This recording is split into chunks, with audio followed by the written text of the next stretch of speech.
اما یبلغن عندک الکبر احدہما او کلاہما، اگر ان میں سے کوئی ایک یا دونوں تمہارے پاس بڑھاپے کی عمر کو پہنچ ہی جائیں، اما یبلغن عندک تمہارے پاس پہنچ جائیں اگر ان میں سے احدہما ان میں سے کوئی ایک او کلاہما یا دونوں، تو اب دیکھیے احکام کیا ہیں بوڑھے والدین۔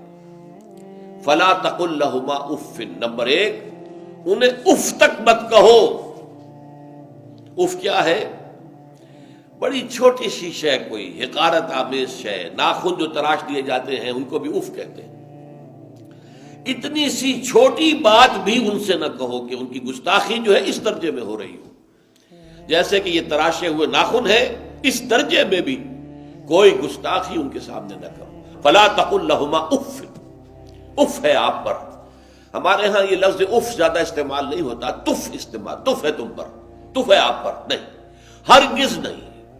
اف لکما وما تعبدون، حضرت ابراہیم علیہ السلام نے فرمایا تھا، سورہ انبیاء میں ہے موجود یہ اف لکما۔ سورہ احقاف میں جو سرکش اولاد ہوتی ہے ان کے بارے میں کہا گیا وہ اپنے والدین کو اف لکما، آپ پر تف ہو، نہیں۔ لیکن یہاں جو حکم ہے فلا تقل لہما اف، انہیں اف تک نہ کہو۔ نمبر دو ولا تنہرہما، کبھی انہیں جھڑکنا مت۔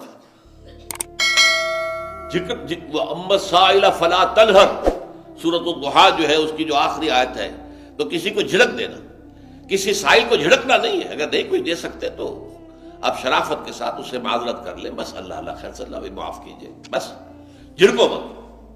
ولا تنہرہما۔ نمبر تین وَقُلْ لَهُمَا قَوْلًا كَرِيمًا، ان کے ساتھ گفتگو کرو بڑے ادب کے ساتھ، ان کا احترام ملحوظ رکھتے ہوئے بات کرو، لیکن یہ ہے کہ اس کے اندر احترام ملحوظ ہونا چاہیے، ادب ملحوظ رہنا چاہیے، ایسا نہ ہو کہ ان کے دل کو ٹھیس لگے۔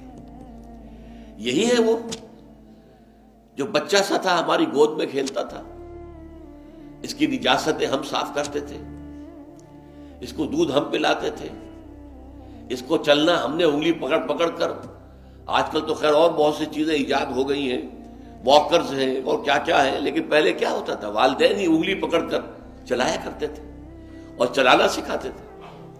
آج یہ سینہ تان کر بات کر رہا ہے ہم سے، آج یہ اس طریقے سے جو ہے گستاخانہ انداز اس نے ہمارے سامنے اختیار کیا ہے، وہ دل کو ٹھیس لگے گی۔ میں نے اس سے پہلے بھی ایک مرتبہ آپ کو بتایا تھا کہ صرف دو چیزیں ایسی ہیں جن کو محبت اور تعظیم کے انداز میں دیکھنا بھی عبادت ہے، محض دیکھنا اور کچھ نہیں کر رہے آپ۔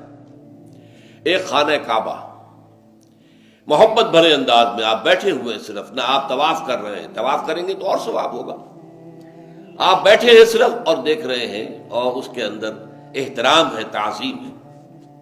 اللہم زد بیتک ھذا تشریفا و تکریما و تعظیما۔ آج کل جو لوگ، اب تو خیر ٹھیک ہے بات سے آگے نکل گئی ہے، مینا میں پہنچ گئے ہوں گے لوگ، کل تو حج ہو جائے گا انشاءاللہ، لیکن جو حاجی بھی یہ دعا مسنون ہے کہ جب بھی وہ مسجد حرام کے اندر داخل ہوتا ہے اور پہلی مرتبہ نگاہ پڑتی ہے خانہ کعبہ پر، تو فوراً اللہم رب ھذہ البیت زد بیتک ھذا تشریفا و تکریما و تعظیما، اے اللہ اپنے اس گھر کو، اس کی عزت، اس کی تکریم، اس کی تعظیم، اس کے اندر اور اضافہ کرتا چلا جائے۔ تو یہ انسان اگر صرف خانہ کعبہ کو بیٹھ کر دیکھتا رہے تب بھی عبادت ہے، ثواب ہے۔ اور اسی طرح بوڑھے والدین کو محبت بھری نگاہ سے دیکھنا، یہ بھی موجب ثواب ہے کہ دل جو ہے ان کو کہیں کوئی آئینہ قلب جو ہے ان کے احساسات کو ٹھیس نہ پہنچے، اس کا لحاظ رکھنا۔ اما یبلغن عندک الکبر احدہما او کلاہما فلا تقل لہما اف ولا تنہرہما وقل لہما قولا کریما واخفض لہما جناح الذل من الرحمہ، اور ان دونوں کے سامنے اپنے کندھوں کو شفقت کے ساتھ، ادب کے ساتھ جھکا کر رکھو۔ یہ جو ابھی میں نے چند الفاظ کہے تھے کہ سینہ تان کر بات کرنا، یہ ایک انداز ہوتا ہے بات کرنے کا۔ ایک یہ ہے کہ آپ بات کر رہے ہیں والدین سے، والدہ سے، والد سے، لیکن جھکے ہوئے، کندھے جھکائے ہوئے۔ اب یہ بھی دو ہی باتیں ہیں یا والدین کے سامنے کندھے جھکانے ہیں، یا پھر حضور سے کہا گیا ہے اے نبی آپ اہل ایمان کے لیے وخفض جناحک للمؤمنین، یہ مومن جو ایمان لائے ہیں ہمارے نیک بندے ہم پر، چاہے وہ غریب ہے، فقیر ہے، چاہے وہ غلام ہے، مسکین ہے، آپ اپنے کندھے ان کے سامنے جھکائیے۔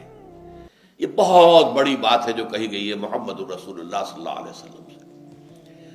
آپ ان کے سامنے وخفض جناحک للمؤمنین، اہل ایمان کے لیے اپنے کندھے جھکائیے، جھکا کر رکھیے، ان کا احترام کیجیے۔ حالانکہ اصل احترام تو حضور کا ہے، وہ تو جب ہم پڑھیں گے سورہ حجرات تو جا کے معلوم ہوگا کہ کس درجے احترام ملحوظ رہنا چاہیے حضور کا صلی اللہ علیہ وسلم۔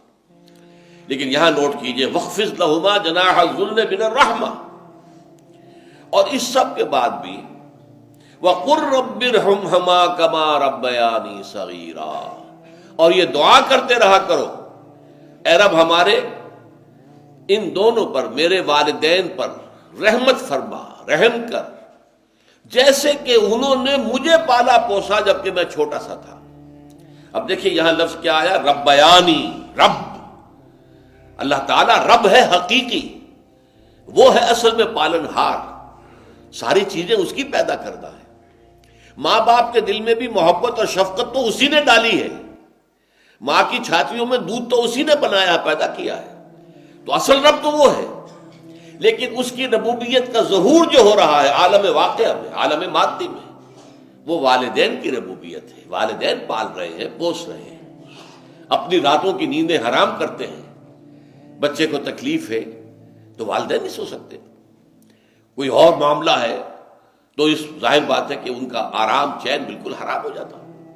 یہ ہے در حقیقت۔ اب ان کا بدلہ کیا چکا سکتا ہے آدمی؟ میں نے بار عرض کیا ہے کہ شکر جو ہے وہ شکر کا تقاضا یہ ہے کہ انسان حق ادا کرنے کی کوشش